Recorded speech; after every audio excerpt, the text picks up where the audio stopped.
Hello.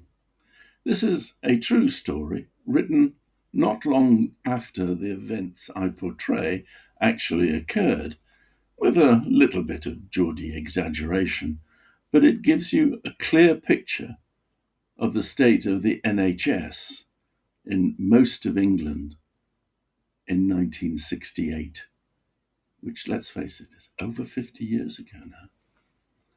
The story I called The Pharaoh, South Shields General Hospital, December 1968. By the 1960s, the British Raj was a rapidly fading communal memory, a thing of thick ruby port voices on late night radio programs discussing tiger shoots. The subcontinent was divided into the two Pakistans, East and West, Muslim in creed, with India in the middle, now populated mainly by the Hindu and the Sikh. Independence had been granted as recently as 1947, but the only legacies remaining to the average Englishman were dark curry houses with furry wallpaper and golden elephants on the walls, and the National Health Service. At this juncture in history, all general hospitals in ordinary, unglamorous towns were staffed almost exclusively by doctors from the subcontinent. The plum consultant jobs were still mostly in the hands of UK graduates, but the senior registrar, senior house officer, and houseman posts were 95% Asian. The British graduates clustered into the teaching hospitals, the centres of excellence, bastions of privilege and prejudice where dark faces were rarely seen, and then only at monthly district meetings. The South Shields General Hospital was an old workhouse. It was not in any way glamorous and had only one white houseman, me. My father, Ivan, was a general practitioner in the town, and it was his long-standing friendship with a local general surgeon and director of Newcastle United, Bobby Rutherford, that had led me back to the old hospital to be apprenticed to him for 6 months. It was the time of the war between India and Pakistan over disputed areas of Kashmir. The mix of doctors then working in the hospital was approximately two-thirds Pakistani and one-third Indian.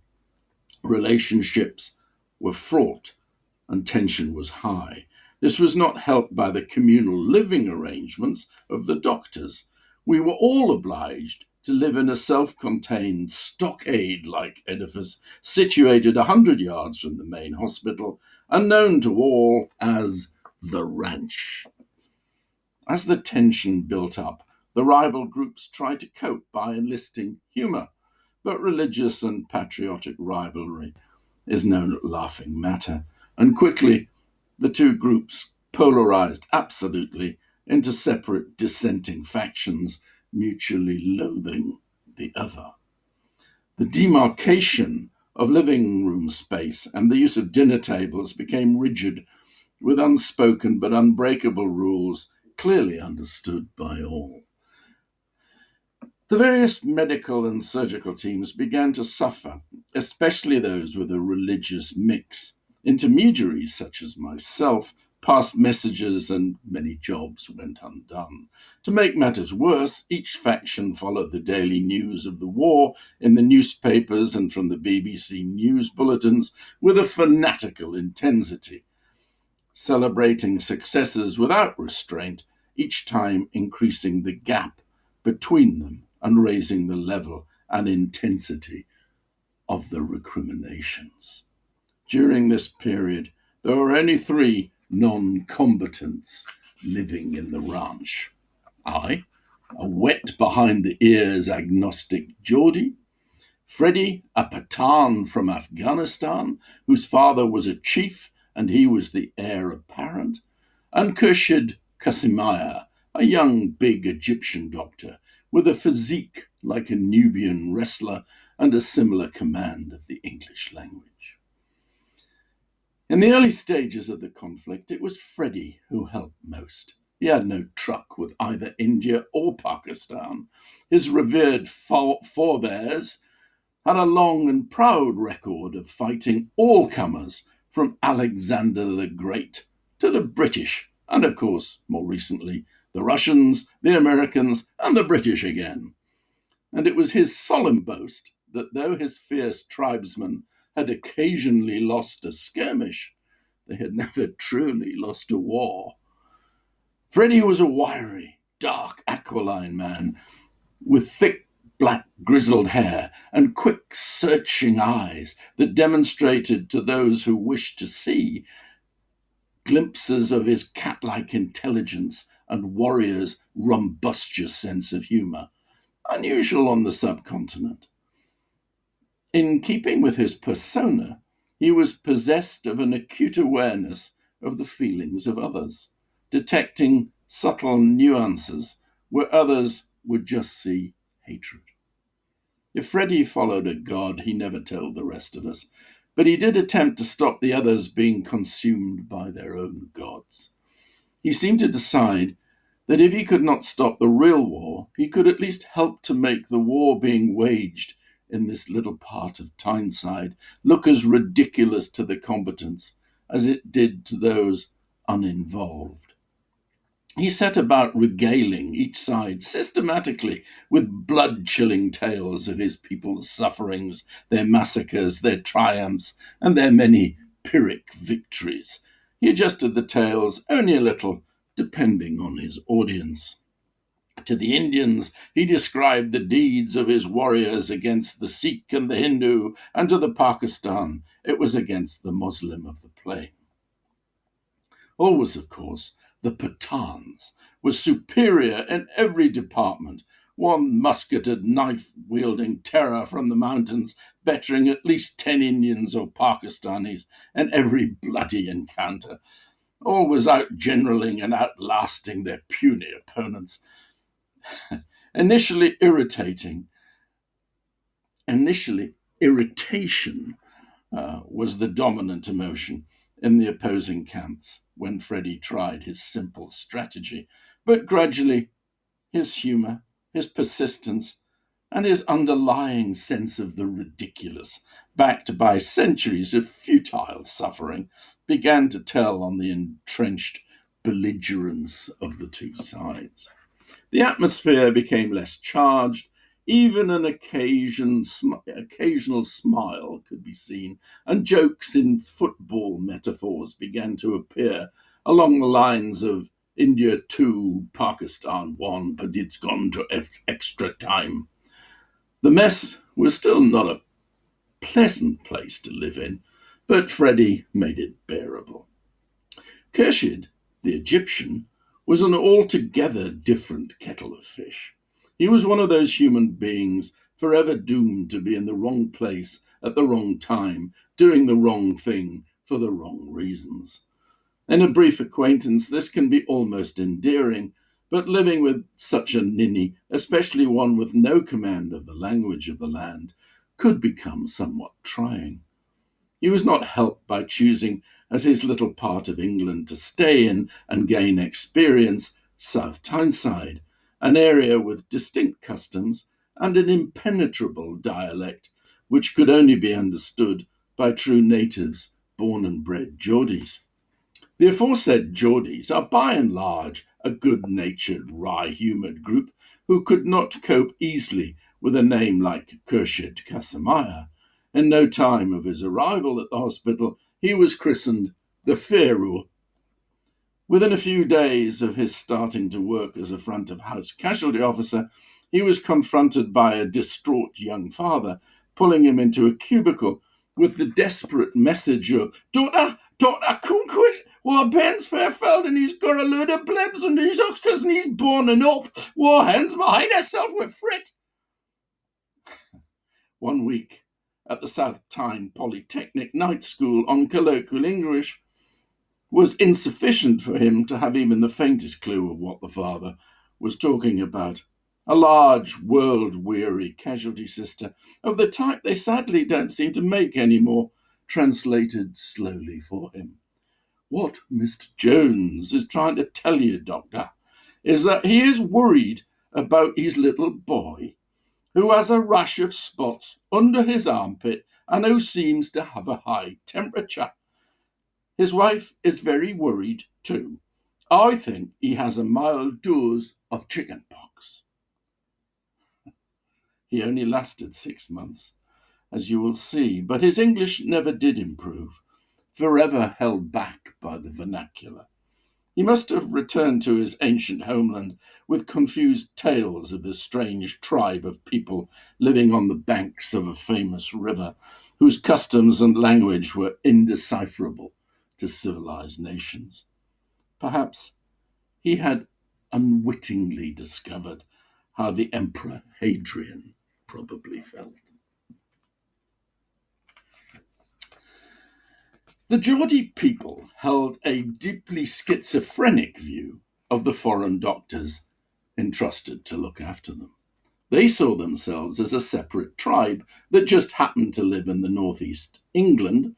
So, to some extent, the Indians, Pakistanis, even the Pharaoh were acknowledged as members of just another tribe like Scotsmen or Scousers or even Brummies. It was the older people whose deeply entrenched small town racism proved a bigger barrier to communication with the foreign doctors than any language barrier. My great aunt Vera was one of these. At the time of this story, she was 80 years old, a small, wizened spinster who'd been a ladies' hatter in the town for 50 years, a business she had run with her eccentric sister, Nellie. Neither had married. Both had future husbands killed on the Somme and had accepted that men were not for them. It was rare that any man ventured into their little powdered shop, and those who did were soon shooed away. Vera, the last and tiniest of a litter of 15, was known colloquially as the poor chickens, and had her left kidney removed on the kitchen table in extremely primitive and unhygienic circumstances at the age of 5. The doctor had solemnly given her but a few weeks to live. Vera did not, however, have another day's illness till her 80th year, demonstrating clearly the medical profession's fallibility when predicting the future. Pain in the lower part of her belly and a fear of dying had brought great Aunt Vera into South Shields General. She had lasted for a week at home, but the onset of vomiting and a complete blockage of the bowel finally ended her resistance, and now she lay, clutching the sheet to her chin, peering fiercely at the group of doctors at the foot of her bed. The tale was related to me later by Freddie the Pathan, the senior surgical registrar. The Pharaoh was cowering at the back of the group, as far away from the old lady as he could go, while still maintaining contact with the ward round. "Stay away, the lot of you!" squawked an obviously cornered Vera. "It's not your faces I object to, it's your black hands! And him!" A white stick-like arm shot out from under the sheet and pointed unequivocally at the cowering Pharaoh. "He's a menace, a loony. He's not a doctor, he's a monkey. All he talks is gibberish, and he's trying to stick a needle in me belly. Well, I'm not having that. I'm not having that. That's final." She pulled the sheet tighter to her chin and glowered at the assembled group, daring them to make a move. Freddie took a pace forward. Vera shrank away upon her pillow. "Get off!" It was a standoff. Freddie turned to the ward sister for an explanation of the old lady's aggression towards Dr. Casamaya, not wishing to risk a long, incoherent conversation with the man himself. Sister cast her eyes heavenwards. "I'm afraid neither Miss Scarf nor Dr. Casamaya understood much of what's said. Miss Scarf objected to him trying to examine her and screamed out loud when he put his hand on her tummy.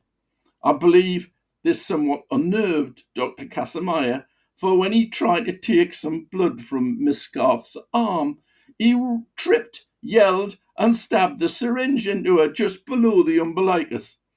Miss Scarf became hysterical, called him a screaming dervish, and demonstrated a command of explicit vocabulary surprising in an elderly spinster.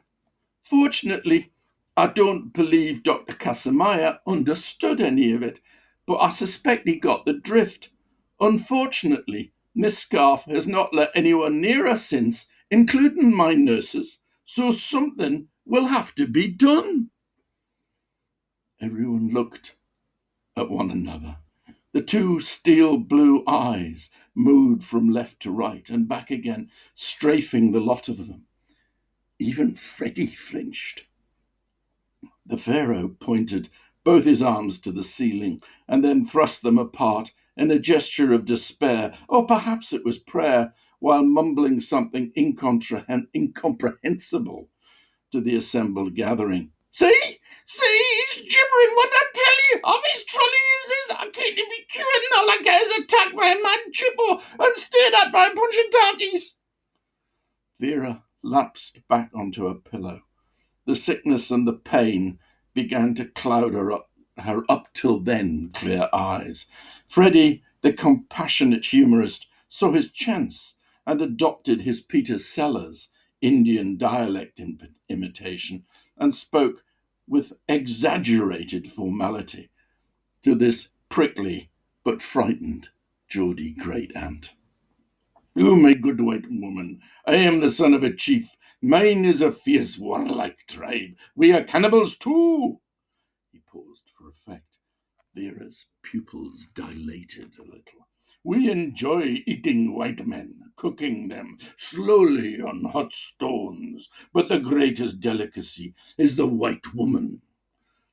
He leaned forward quickly, and Vera shut her eyes. "So tender, so delicate, so aromatic is the meat of the palm of the hand. That is the sweetest. Ah, those memories of good dinners come flooding back to me."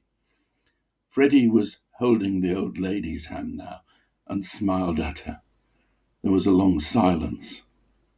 Vera slowly opened her eyes and stared at the Afghan prince, and then smiled. "You're having me on." She looked hard at Freddie to be sure. He just continued smiling. Wait, perhaps you're all right after all. Me nephew said you were a good un, but if you to do it, gan on, do what you have to do, and let's be done with it. She let go of the sheet and was a model patient from then on. The operation to remove a large colonic polyp was a success, and she cheated the Great Reaper again. But she wouldn't let the Pharaoh near her. She did have to stay in the hospital some weeks, and her already run-down bungalow assumed an air of dereliction and neglect. The evening of her discharge, some local youths decided it looked a good bet for a spot of pillage and vandalism. It was around 11 at night that they broke in. The mustiness and the cold confirmed their belief that the place was empty. So they made no attempt to be quiet. Vera was awakened from her light post-hospital slumber by the sound of these three lads rummaging about in the ottoman trunk at the end of her bed. She was ever a courageous old bird, and she sat bolt upright in the moonlit gloom, no wig on, so no hair, no teeth, and in a shroud-like old lace nightie, she yelled at her burglars in a high-pitched, crackly voice. "Hey, sir, what do you think like you're doing? Get out, or I'll set the dogs on you all." The fact she'd never owned more than a Pekingese in her whole life was of little interest to the terrified marauders. This ghastly spectre so unnerved them that they fled as if all the hounds of hell were biting at their heels. I doubt they ever continued with a life of crime. although possibly one of them, haunted by such a vision in his formative years, became a video producer for Michael Jackson. Back at the ranch, an uneasy truce prevailed. The open hostility had gone, but the tension was palpable. Mealtimes were especially difficult. The two staff were determined to improve this state of affairs. The main entrance to the doctor's quarters was via a cluttered old Victorian-style kitchen full of hanging pots, boiled cabbage smell, large knives with ground-down blades, and unidentifiable bubbling concoctions on various gas rings. The staff consisted of Madge, the cook, and Ina, the everything else. Madge was short and round. She had a figure like a prehistoric fertility goddess and an outrageous opinion on any topic. She seemed to live at the ranch. Though she had a family of 6 teenagers, she never seemed to go home. Neither did Ina, who was a tall, out-of-a-bottle blonde who always wore very red lipstick and lots of mascara. Like Madge, she was probably about 45, but it was not easy to know. She was childless, but apparently happily married to a husband no one ever saw. The two of them never stopped talking, arguing, often shouting. It was like the Duchess and the cook in Alice, but with the roles reversed. Madge, like most on South Tyneside, was a rabid socialist by declaration, but with such right-wing views as to make the then topical Enoch Powell look moderate. She loved goading the foreign doctors with downright racist remarks, delivered in a rumbustious take that and lump it style that made any limp liberal unused to her behaviour wince with pain and embarrassment, though Madge saw herself as a gentle tease with a heart of gold. Ina was the appeaser, who would try to excuse Madge's more outrageous utterings and tone down her milder jibes with soothing excuses to the audience, which of course only stimulated Madge to go on better. The whole dialogue usually took place in amongst the steam and strange cooking smells, where figures could appear and disappear in a quite eerie fashion, where the grin of the Cheshire Cat would not have seemed incongruous. For their part, the insulted doctors, as defence mechanism, began to try to exchange banter in kind. So conversations usually took the form of mutually escalating insults, frequently interrupted by Ina's high-pitched, "You mustn't say that, that's awful." Madge, for all her vitriol, was essentially good-humoured, and most exchanges ended in laughter, plus a final stinging Parthian shot from the steamy mist. The mixed religions of the subcontinent were ignored entirely by Madge in her menu construction. She cooked an unending sequence of dumpling, steak and kidney pie and pudding, stewed cabbage and corned beef fritters, with mashed potato, followed by treacle tart or semolina pudding. She never seemed to notice or care that this fare was less than rapturously received. If it was good enough for our own menfolk, so it was good enough for the foreigners. Freddie saw his tale-telling stratagem was losing effectiveness and decided that perhaps an attack on the menu would be a powerful unifying force. By remarks here and there, over a period of a week or so, he managed to foment a reasonably good-natured revolution, and the opposing camps drew together in condemnation of the uninspiring diet foisted upon them. Gradually, the temperatures of the exchange rose. "Hey, Madge, what about decent curry?" "Why, that's nasty hot stuff. Ruins good meat. Only daft foreigners would eat that muck." "You mustn't say that." "Well, I say what I mean. Yous lot are in England now, and you should eat war food. When in Rome, they say." "Yes, Madge, but we're not in Rome." A pizza or spaghetti bolognese would be good, but a curry would be best. We would even cook it ourselves. Over my dead body! None of you lot are setting a paw in my kitchen.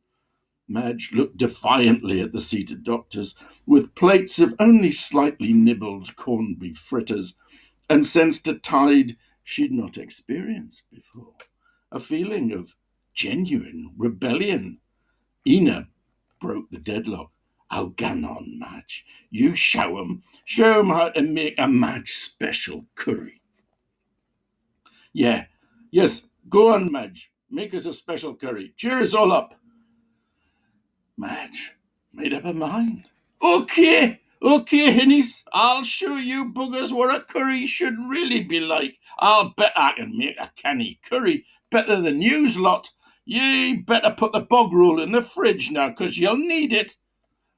Having picked up the gauntlet, she was determined to put on a good show, and even more determined to show her doctors that she really was a cosmopolitan cook, and that the regular fritters were due to economics and not to lack of inspiration or skill, or to the fact that probably half the doctor's budget was siphoned off to feed her own family.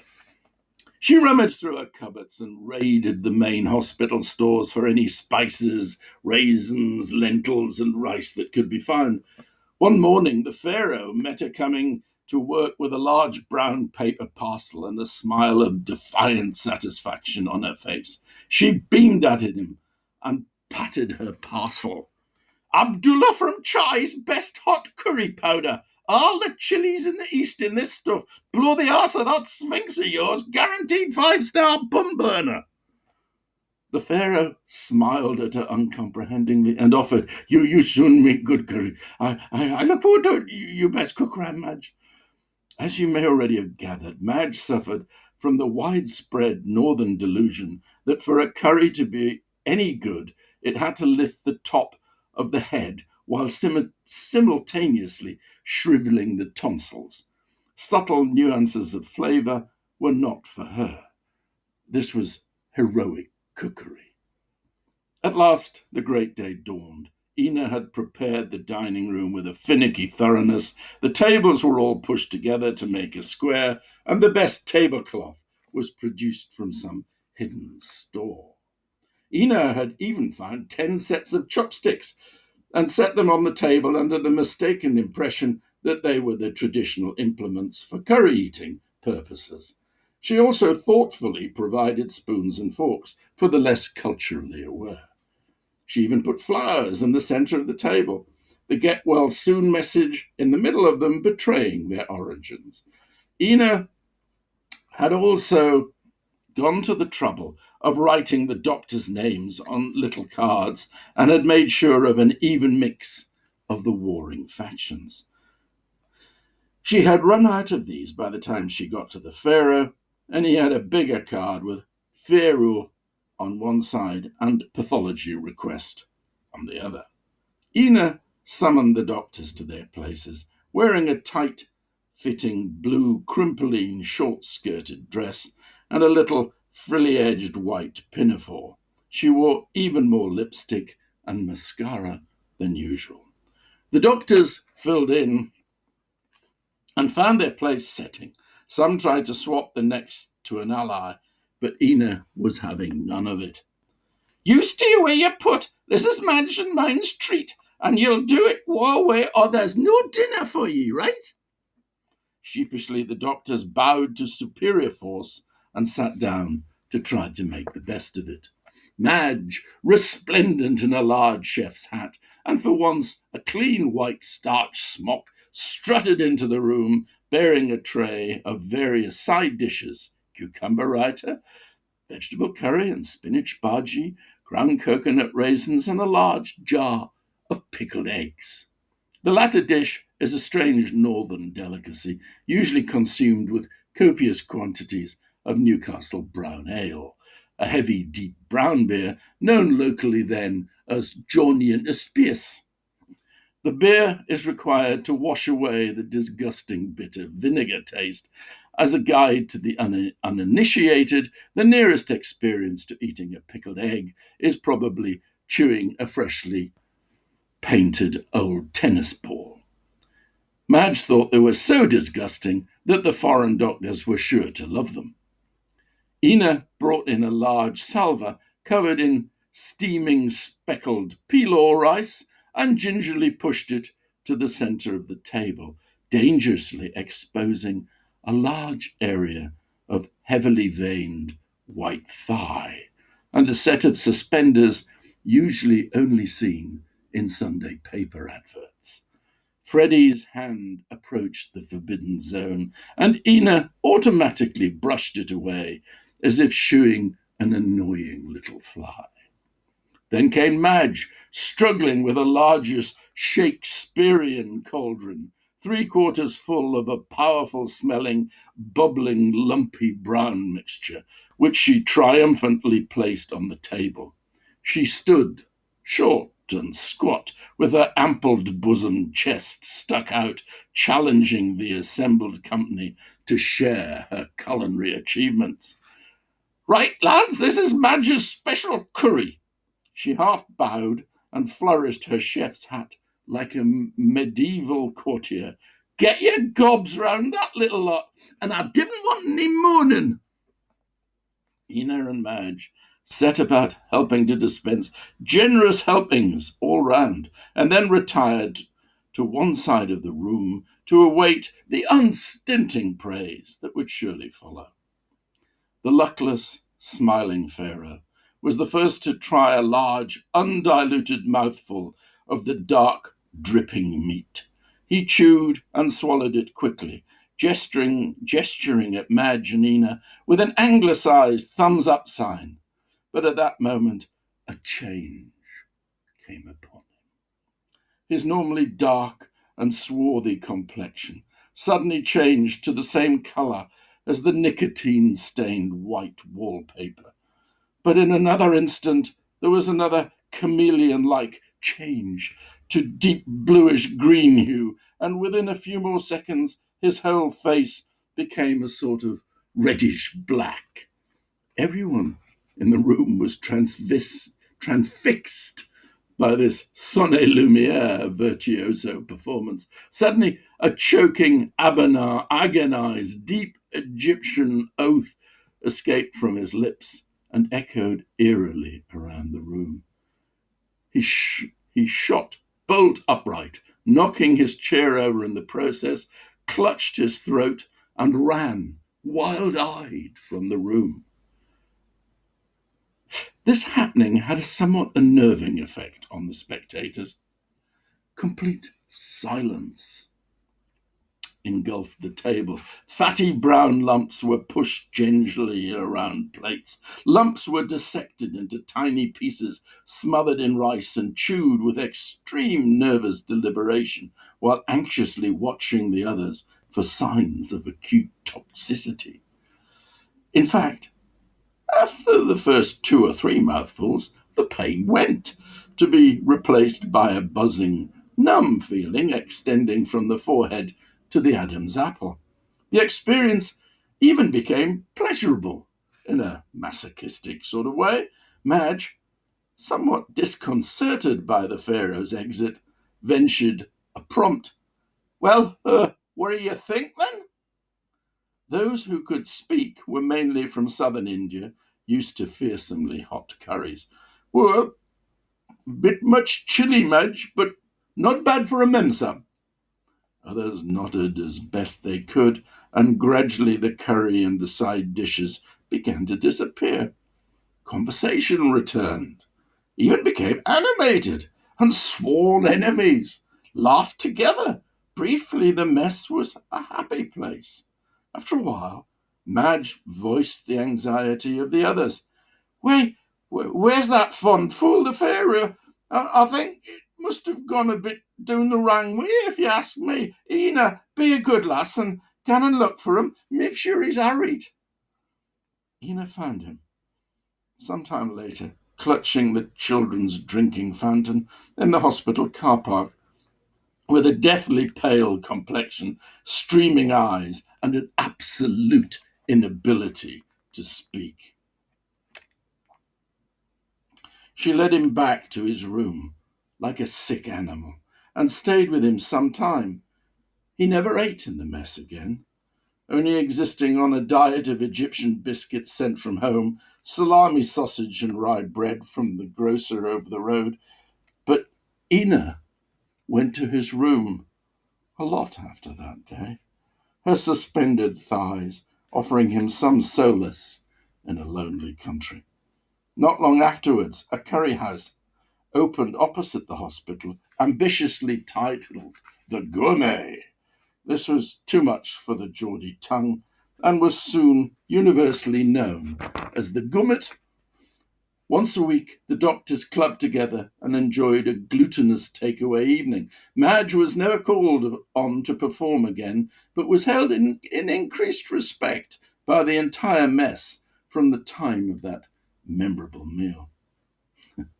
As for the Pharaoh, with Ina's help, he struggled through the last few months of his attachment, doctors and nurses alike seeing to it that he was as far as possible kept away from any patients, especially sick ones.